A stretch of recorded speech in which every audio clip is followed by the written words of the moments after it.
Fantasy Foresight. Fantasy Foresight.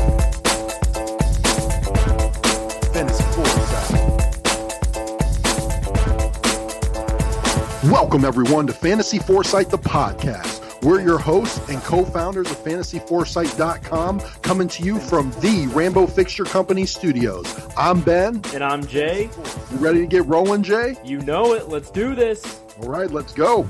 Welcome in, everyone. It is Thursday, September 12th. We got Thursday Night Football in the background. You got the Tampa Bay Buccaneers traveling to the Carolina Panthers, and we are here to preview Week 2 for you. How you doing tonight, Jay? Ben, like you said, it's Week 2. We have Week 1 under our belts. We are full swing in the fantasy season, and I'm ready to go. Steve, how are you doing tonight, my friend? I am much better than I was Monday. And I have to say, guys, when I listened to the podcast on a Tuesday morning, I just, man, you could tell my soul was sucked dry by the Cleveland Browns. I was like, oh my God, I sound like the Eeyore of fantasy football. So I just want to say I'm back.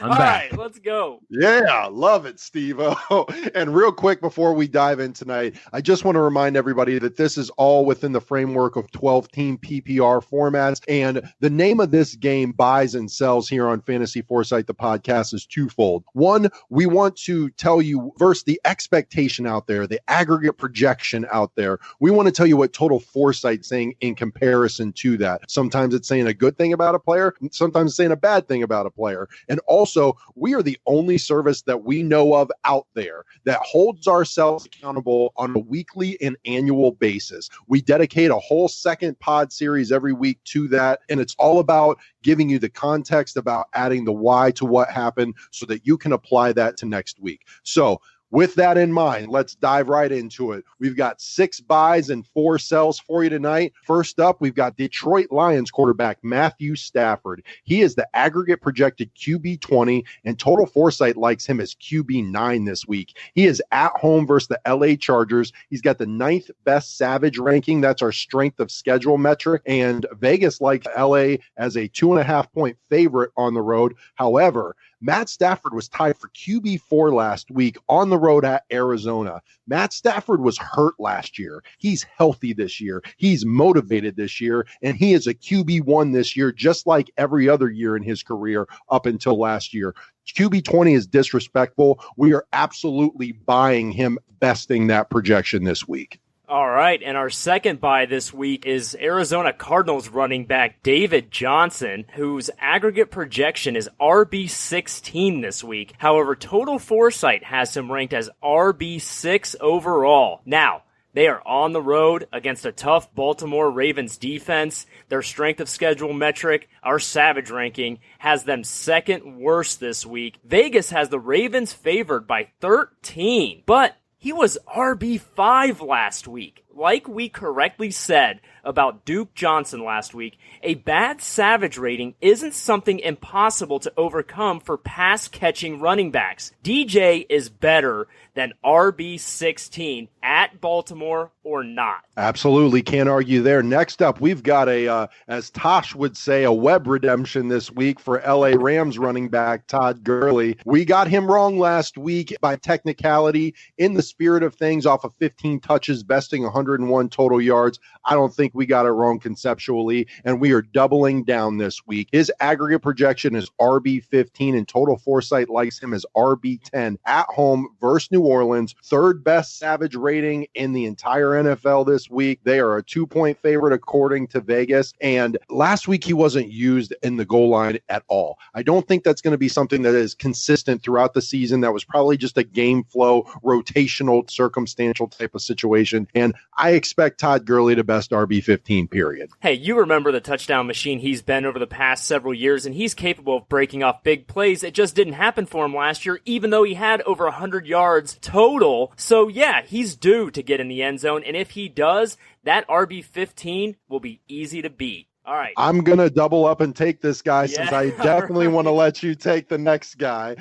Next up on this list, we've got Jacksonville Jaguars wide receiver Dede Westbrook. He is currently aggregate projected wide receiver 30 this week, and we are buying him at that projection. We think he's going to beat it. We think he's more of a back-end wide receiver 2. He comes in as WR 26 in total foresight this week. He is on the road at Houston. However, he's got the 4th best Savage rating at the wide receiver position this week. Vegas is an 8.5-point favorite. Probably going to be a lot of need for passing on the Jacksonville side. That new rookie quarterback, I can't even remember his name off the top of my head with the mustache that looks like he was 40.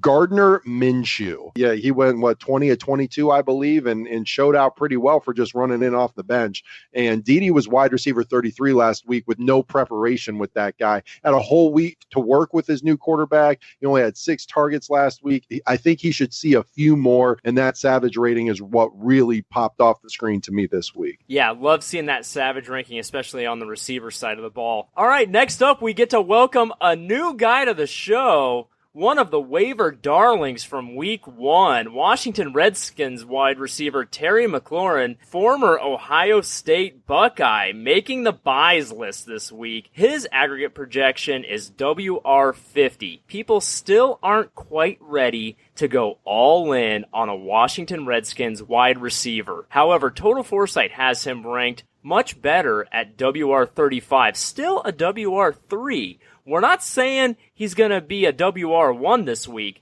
but WR50, we think he can top once again. He is at home against the Dallas Cowboys. He has the 7th best Savage ranking this week. Vegas has Dallas favored by 5.5. You saw what that offense is capable of, but you also saw what the Redskins offense is capable of against that Eagles defense, and the Eagles were supposed to be very good on paper this season. So we think this Redskins offense is going to have to score some points. Terry McLaurin is their clear number 1 receiver at this point, so besting WR50, yeah, I'll take that all day. He was WR13 last week off just 7 targets.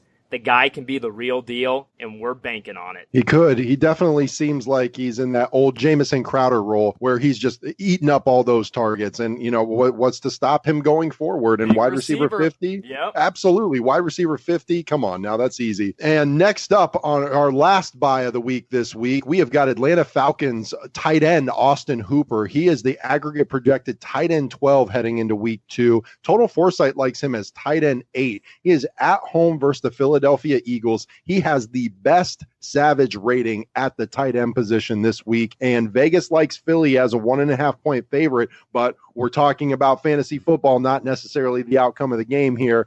And remember, Austin Hooper was tied for tight end 5 last week. He had a ton of targets, 100 yards receiving, and now he gets the best Savage rating this week. I mean, he may not get up to that tight end 5 level once again, but he's definitely better than tight end 12, people. Wake up. This guy's a rock solid tight end 1, not just some back end streamer guy. He is. And you know what? That Eagles defense had problems in the secondary all last year. Part of it was due to health and injury.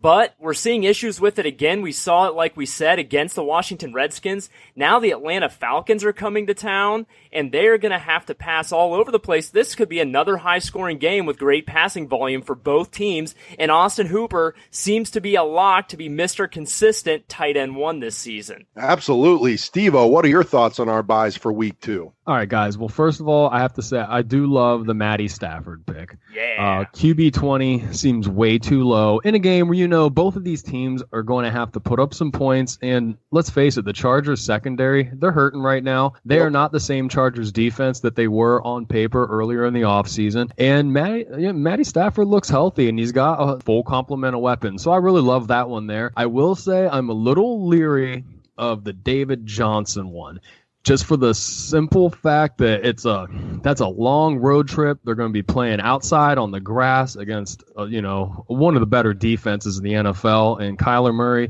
And you guys know I love me some Kyler Murray. I could just see this being a nightmare game, and unless David Johnson gets in the end zone, he might not, hit that RB16 mark. I just think that they ran so much 4 wide sets last week that it really spreads the defense out, and David Johnson is so involved in that passing game. So I agree with you, Steve, that it might be a game that's out of hand, but if it is, they're going to have to just keep passing and passing and passing, and David Johnson's going to continuously be a part of that. I'll tell you what, it was encouraging by that Arizona team to see how they were willing to stay with it even into the fourth quarter, even though they had played really like garbage for the first 3 quarters, getting completely housed at home, and then turning it around in the fourth quarter and really going for it. And we could see the same kind of repeat performance this week here in Baltimore. I could see it for a large part of that game, but if they continue to plug away and then open it up, who knows what can happen late. And yeah, that's a very valid point, just between, whether they do end up airing it out a lot and David Johnson is a part of that in full PPR, or if they do get housed, so to speak, and then there's always going to be that garbage time kind of stuff that you're going to see there in the end. So I totally get it. I just, like I said, that was one that just kind of jumped off a little bit to me anyways. I just expect Baltimore to just completely shut them down, but you guys make good points. Well, hey, after week 1, we picked a lot of winners. I think we've got a lot picked again this week. And if you found $100 on the street, would you pick it up or keep walking? Of course you'd take the money. So why do you keep picking winners and not betting on them? That's why I go to MyBookie. It's fast, it's easy, and they pay when you win. Let's face it, where you're betting is just as important as who you're betting on. I wouldn't be telling you guys to bet with them if they weren't the best.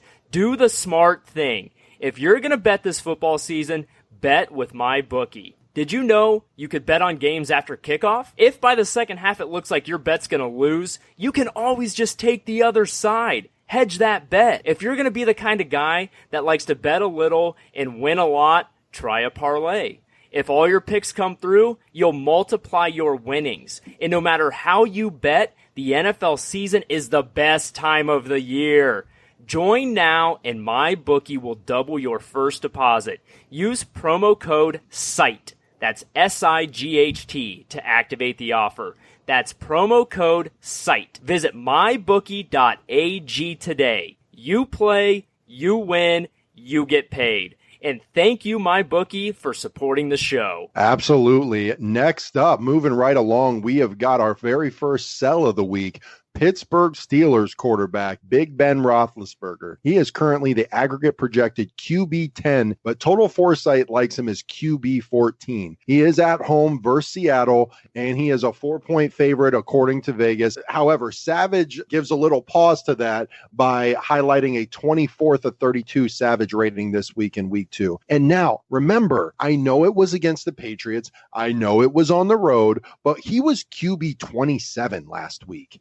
Pittsburgh should win this game, but I expect it to be an ugly 17-10 type that doesn't translate into a top 10 fantasy finish. So I really don't quite understand that projection, especially with, a pretty modest Vegas line. Listen, Steelers fans, I'm not here to rag on your team, but you have to understand that Big Ben is just an easy guy to root against. So I'm not unhappy that he's making our sells list this week. It's just a fun thing for us to do, to cheer against this guy. But to Ben's point, you saw the Seattle-Cincinnati game last weekend. It was a slugfest. Cincinnati really hung in there, almost had a chance to steal that from Seattle. Now Seattle's coming cross-country to play in Pittsburgh, who's coming off a massive loss, an embarrassing loss, and frankly, barely competitive loss to the New England Patriots. So they really need a bounce-back game, and Seattle's bringing a pretty tough defense to do that. And to Ben's point, I think this is really going to be a hard-fought game. I'm not sure it's going to be an air raid game. So as far as yardage goes for Big Ben, it's just not going to be there this week. All right, let's move on to our next one. Another Week 1 darling, and his team was a Week 1 darling. The Oakland Raiders freshman running back, Josh Jacobs. He is projected as RB7 this week. Wow, what an ascent for Josh Jacobs. However, the cold hard truth, Total Foresight, has him tabbed as RB24. They are playing the Kansas City Chiefs at home,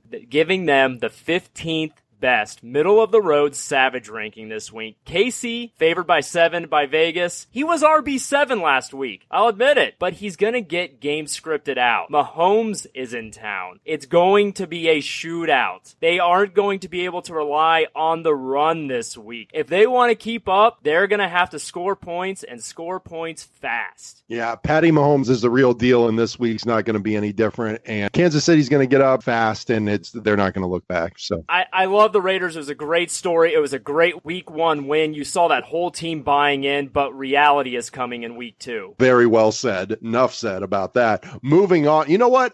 You go ahead, Jay. I'm going to let you take this one too. Hey, another one of my favorite guys. All right. You know what? This is my week. I'm feeling good after week 1. I'm going to feel great after week 2 if we do as well as we did last week. Seattle Seahawks wide receiver DK Metcalf is our next sell this week. His aggregate projection is currently WR36. Total Foresight, again, the cold, hard truth of fantasy football, has him ranked as WR48. We just talked about it. Seahawks on the road at Pittsburgh. That's a difficult environment to play in. Outdoors.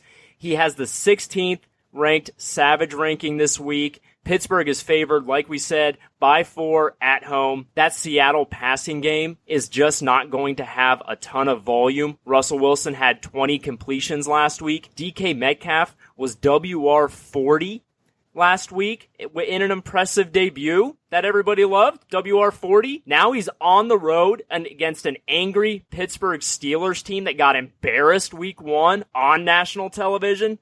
I just don't see it this week. I'd go another direction for my WR3 or even flex in week 2. Can't argue with any of that. Won't argue with any of that. And our last sell this week is New Orleans Saints tight end Jared Cook. He is currently the aggregate projected tight end 10, and Total Foresight likes him as tight end 15. They are on the road at the LA Rams. Granted, Savage likes him as the 11th best Savage rating at the tight end position this week, and Vegas likes the Rams as a 2-point favorite. Jared Cook was only able to muster tight end 23 last week at home. I don't see a top 10 finish on the road versus that Rams defense in week 2. Yeah, he was the darling of fantasy football tight ends last year, and I think everybody expected him to continue on, especially in that New Orleans offense, who's been so desperate to get back to that tight end passing game, but it just did not materialize last week. And like you said, that was at home in the Dome, and now they're on the road against a very good Rams pass rush. You know, there's not going to be a lot of time. Maybe he'll be the safety net for Drew Brees, but that didn't happen last week. We didn't see it. Now, in tight end land, a touchdown can mean everything. If he can get in the end zone,